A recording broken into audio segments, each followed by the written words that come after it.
திமுக பாஜகவுடன் தாவேக என்றும் கூட்டணி அமைக்காது என அக்கட்சியின் தலைவர் விஜய் அறிவித்துள்ளார்.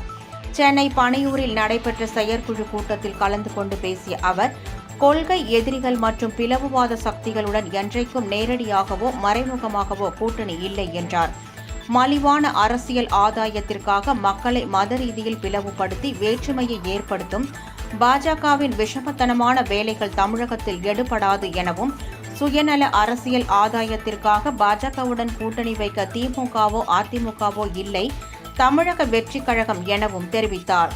தமிழக வெற்றிக் கழகத்தின் தலைமையில் அமையும் கூட்டணி எப்போதும் திமுக பாஜகவுக்கு எதிரானதாக இருக்கும், அதில் எவ்வித சமரசமும் கிடையாது என்பதை உறுதியாக தெரிவித்துக் கொள்கிறோம் என்றார்.